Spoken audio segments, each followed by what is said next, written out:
के शर्मा बोलिए, बहस गर्म हो गई है। के शर्मा यहीं से जवाब दीजिए, संजय राउत का जवाब दीजिए, अतुल लोंढे पाटिल का जवाब दीजिए। क्या राहुल गांधी की जान को खतरा है और क्या सरकार को, सरकारी एजेंसियों को एक्शन में आना चाहिए? नहीं, ऐसा है, देखिए देश का कोई भी नेता हो, यदि उस पर किसी भी तरह का हमले का यदि कुछ विषय है तो निश्चित रूप से वो गंभीर बात है। लेकिन प्रश्न है कि ये बात कौन कह रहा है और कितनी गंभीरता से या किन तथ्यों पर कह रहा है, ये महत्वपूर्ण विषय है।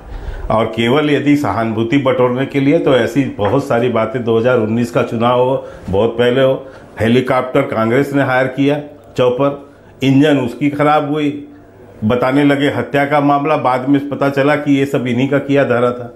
एक सभा में थे, वो नीली बत्ती दिखाने लगे, बोले मेरे ऊपर टारगेट किया जा रहा था, बाद में चल रहा था कि वो कैमरा का लाइट था। तो ये इस तरह की झूठ बोलना, इस तरह से एक सहानुभूति बटोरने की बात है।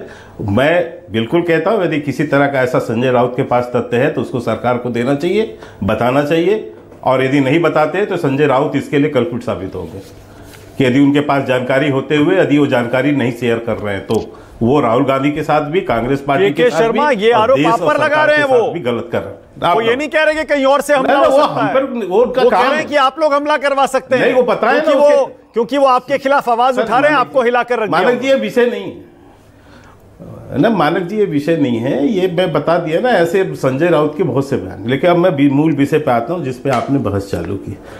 खैर, आपने जिक्र किया कि वो ये डर गए और सीबीआई वो ईडी आएगी। आपने इसमें बता दिया कि केजरीवाल भी ऐसा करते हैं। बहुत घिसा पिटा तर्क है, बहुत घिसा पिटा एक बहाना है जो थोड़ी बहुत सहानुभूति बटोरने के लिए लेनी पड़ती, क्योंकि स्वाभाविक रूप से राहुल गांधी जो हैं वो लगातार जब से एलओपी बने हैं, उसके पहले भी वो बेचारे फेलवर साबित हो रहे थे, अभी भी जब से एलओपी बने लगातार संसद में असफलताओं के रिकॉर्ड कायम कर रहे हैं। पहले दिन ही जब संसद चालू हुआ, स्पीकर के चुनाव में किस तरह से उनको मुंह की खानी पड़ी और उनकी बोलती बंद हुई और किस तरह से जो ईडी गठबंधन बिखरा, ये सबने देखा। इसके बाद इमरजेंसी का प्रस्ताव आया, इमरजेंसी के प्रस्ताव में किस तरह से इनका गठबंधन बिखर गया और एलओपी की भूमिका समझ में नहीं आई, दूसरी विफलता सामने आ गई।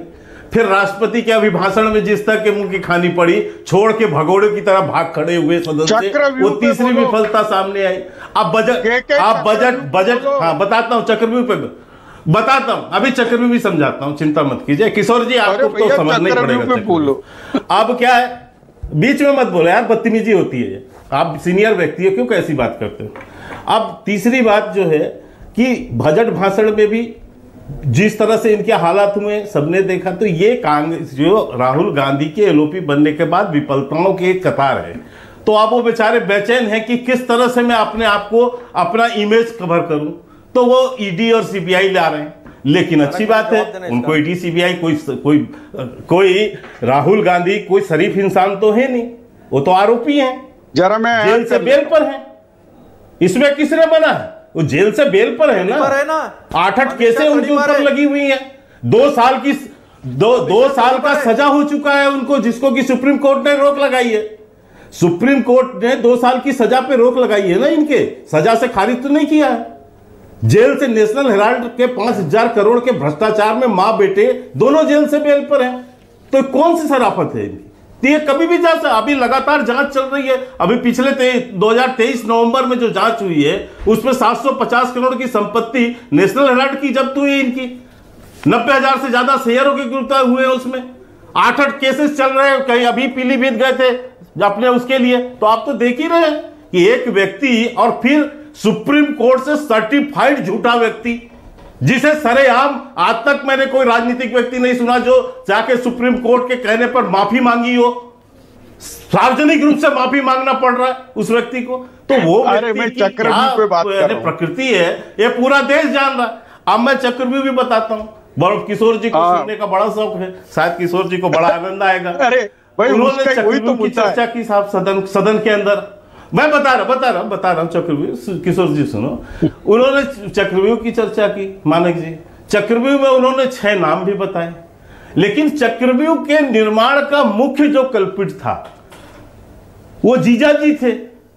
बेचारे जीजा जी का नाम कैसे लें, वो जीजा जो थे, जीजा का नाम लेंगे बहन घर पे, वो बेचारे अपने जीजा का नाम कैसे ले लें, क्योंकि चक्रव्यूह के जो सबसे बड़ा आरोपी था, जिसकी जो है वध किया अर्जुन ने, वो तो जयदत्त था। जो चक्रव्यूह में जो मेन गेट पे खड़ा था, जिसने घुसने नहीं दिया, वो जीजा था। अब उस जीजा की कब नाम तो जबान से कैसे निकले राहुल गांधी के?